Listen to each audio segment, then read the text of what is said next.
39절 너희가 성경에서 영생을 얻는 줄 생각하고 성경을 상고하거니와 네 맞습니다. 우리도 성경이 우리에게 영생을 주는 것이라고 생각하며 이렇게 공부를 하고 있잖아요. 그들도 성경을 읽습니다. 영생이 있는 줄 알고 읽어요. 그런데 과연 그 성경의 주제가 무엇인지를 좀 놓치고 있다라는 것이죠. 주님은 이 성경이 곧 내게 대하여 증거하는 것이로다. 정답을 알려주셨어요. 누가복음 24장에 주님께서 부활하시고 제자들 앞에 나타나셔서 44절 45절 이렇게 말씀하시네요. 내가 너희와 함께 있을 때에 너희에게 말한 바 곧 모세의 율법 선지자의 글과 시편에 나를 가리켜 기록된 모든 것이 이루어져야 하리라 한 말이 이것이라 하시고 저희 마음을 열어 성경을 깨닫게 하셨다. 주님께서 모세의 율법, 선지자의 글, 시편 이렇게 구약을 세 부류로 말씀을 하셨죠. 네, 그때는 신약이 없었을 때라 이 구약을 성경으로 묵상을 했겠죠. 바로 이 세 파트로 나누게 됩니다. 그것이 모두 다 예수와 즉 주님을 나타내는 것이라고 설명해 주시고 또 제자들에게 성령을 통해서 그걸 깨닫게 해주셨다는 거죠. 우리도 마찬가지로 주님이 깨닫게 해주시지 않으면 아무리 구약을 설명하는 신약을 이렇게 읽고 있다 하더라도 알 수 있지 않습니다. 40절 그러나 너희가 영생을 얻기 위하여 내게 오기를 원하지 아니하는도다. 성경을 영생을 얻기 위해 읽는다고 하면서도 정작 그 영생이신 주님이 앞에 있는데 다가오지 않는다는 거죠.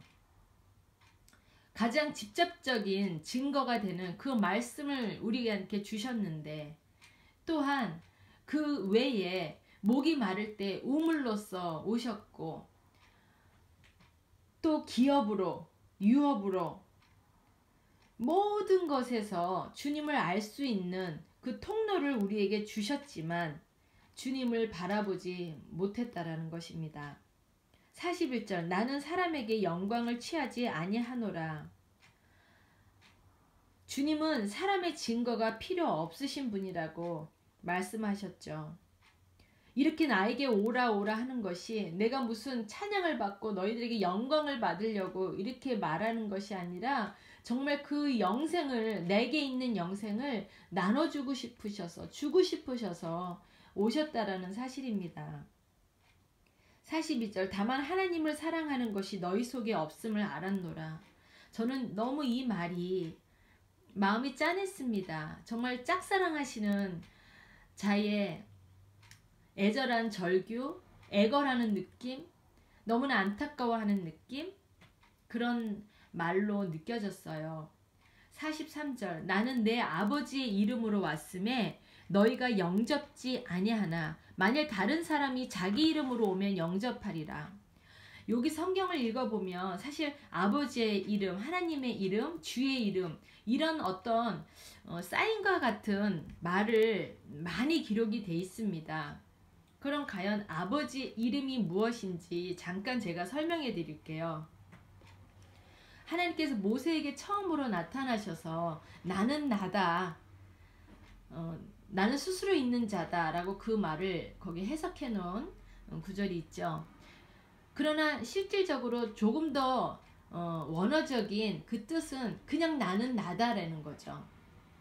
그것을 히브리 말로 풀어보면 네 글자예요. 요드, 해, 바브, 해. 그것을 다시금 라틴 말로 알파벳으로 기록하면요. Y, H, W, H가 됩니다. 다 히브리 말이 자음으로만 되어 있어서 이것을 어떻게 발음할 수가 없는 것이죠. 그리고 십계명에서도 하나님의 이름을 망령되이 일컫지 말라고 하셨기에 감히 이것을 어떻게 말로 아랠 수가 없는 것입니다. 그래서 종이 주인에게 주인이라고 표현하는 아도나이를 부르게 되는 거죠. 그래서 그 아도나이의 그 모음들을 아까 그 자음으로 된 사이사이에 넣어서 여호와 혹은 야훼 뭐 조바 뭐 등으로 불려지게 되는 것입니다.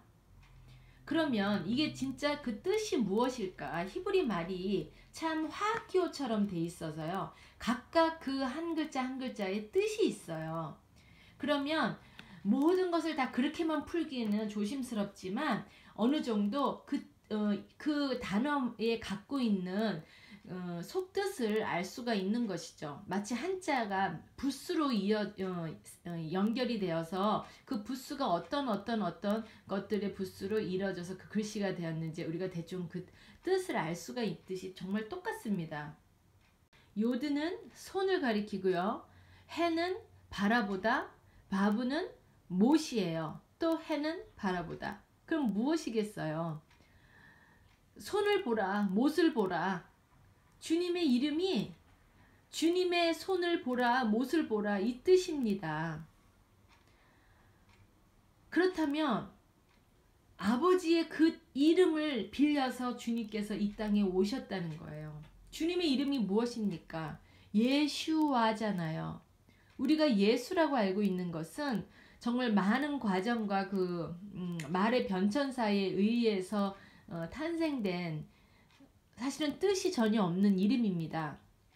지저스도 마찬가지고요. 그것을 이제 그냥 읽은 말이 예수인데 원래는 예슈와였죠. 예슈와는 어떤 말로 이루어졌냐면 요드, 신, 바브, 아인으로 이루어져 있습니다. 요드는 손이고요. 신은 하나님, 전능자, 구원자죠. 바브는 못이고요. 아인은 눈입니다. 혹은 보다. 그러니 하나님의 손 못자국을 보라 그 뜻이에요. 놀랍지 않습니까? 주님이 하나님의 이름을 가지고 오셨다는 거예요. 그런데 엉뚱한 이름의 사람들이 오면 그 사람을 추앙한다는 거죠. 왜? 그 사람들은 자기의 귀에 편안한 말을 하거든요. 찔림이 되는 말을 하지 않기 때문에 그들을 쫓는다는 거죠. 44절 너희가 서로 영광을 취하고 유일하신 하나님께로부터 오는 영광은 구하지 아니하니 어찌 나를 믿을 수 있느냐. 사람의 칭찬과 사람의 어떤 그 영광을 서로 이렇게 취하다 보면 그게 너무나 달콤하거든요. 그러면 하나님을 제대로 바라볼 수 없게 되는 것 같아요. 그게 가장 우리 사람들에겐 덫이 되는 것 같습니다. 45절 내가 너희를 아버지께 고소할까 생각하지 말라. 너희를 고소하는 이가 있으니 곧 너희의 바라는 자 모세니라. 아마 가장 크게 생각하는 선지자가 모세일 겁니다. 여기서 모세 하면 그 모세 인물도 되지만요. 그가 쓴 율법, 토라 그것을 상징하는 인물이죠. 그래서 너희를 내가 고소하기 전에 모세가 쓴 율법 몇 조에 의거해서 이미 고소가 됐다라는 것입니다. 46절 모세를 믿었다면 또 나를 믿었으리니 이는 그가 내게 대하여 기록하였습니다. 아까 39절에서 말씀하신 것처럼 이 성경, 구약 성경 전체가 이 예슈아를 가리키는 말인데 너희가 모세는 알죠. 모세를 믿었다면이 우리나라 말에는 조금 의미가 다가오지 않으시겠지만 모세는 다 알고 그렇지만 그의 글을 믿지 않았기 때문에 나를 볼 수 없었다라는 말씀입니다. 47절 그러나 그의 글도 믿지 아니하거든 어찌 내 말을 믿겠느냐 하시니라. 여기서 말씀하시죠. 그 글을 말씀을 제대로 듣지 못했다는 거죠. 깨달지 못했다는 거죠. 진짜로 부부가 한 몸처럼 알듯이 그 글을 알지 못했기 때문에 내 말을 지금도 들려지지가 않는 거예요.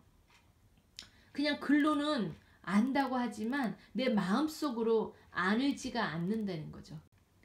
6장 1절 그 후에 예수께서 갈릴리 바다 곧 티베라 바다 건너편으로 가시매 요한복음은 사복음서 중에 가장 늦게 써진 복음서입니다. 그 당시 로마의 지배를 받았지만 문화는 헬라 문화가 지배를 하고 있었을 때였지요.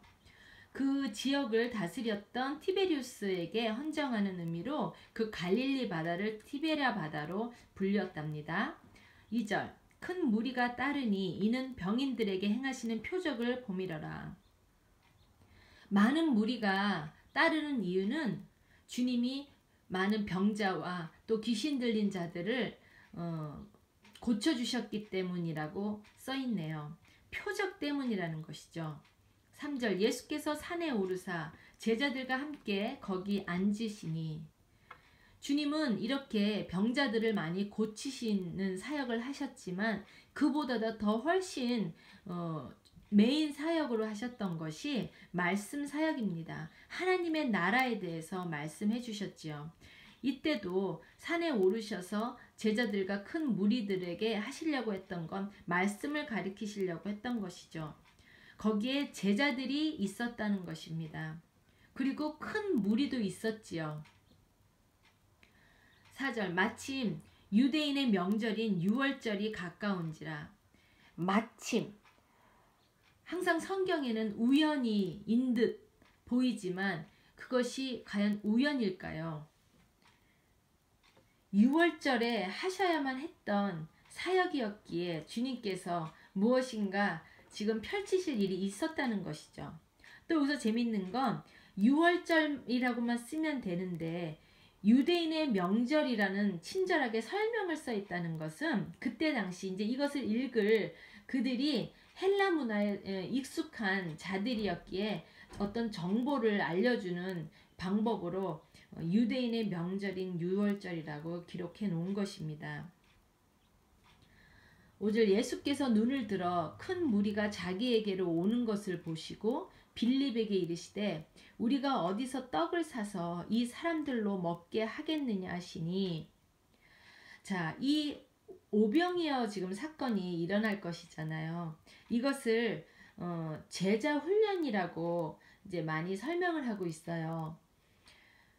그래서 그런지 빌립에게 주님이 물어보십니다. 어디서 떡을 사서 이 사람들에게 먹일까? 6절 이렇게 말씀하시면 친히 어떻게 하실 것을 아시고 빌립을 시험코자 하심이니라. 여기 나오잖아요. 빌립을 테스트하려고 하셨다는 거죠. 어떤 테스트일까요? 주님은 절대로 템테이션, 유혹을 하지 않습니다. 그거는 사탄이 하는 것이고요. 주님은 테스트를 합니다. 우리나라 번역은 다 시험이라고 나오기 때문에 그것을 좀 혼동하지 않아야 될 것 같아요.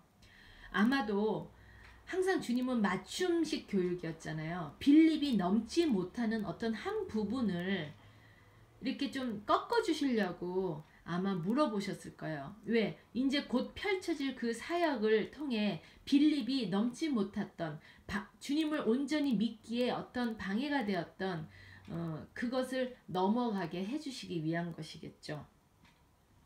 빌립이 대답하되 각 사람으로 조금씩 받게 할지라도 200데나리온의 떡이 부족하니이다. 여기가 지금 사실 벳세다 지역에서 일어난 일이기 때문에 빌립이 벳세다 사람이잖아요. 그러니 이 당시에 뭐 물가라든지 그런 게 조금은 더 익숙해서 빌립에게 물어봐 오셨을 수도 있고요. 사실은 남자들이라면 이런 좀 계산이 좀 더 빠르잖아요. 그러니까 어떻게 보면 굉장히 이성적이고 이게 좀 계산적인 이런 것들이 주님을 믿기에 좀 방해가 될 수도 있었겠죠. 어쨌든 그런 것들을 조금 깨워주고 싶으셨던 것이 아닐까요?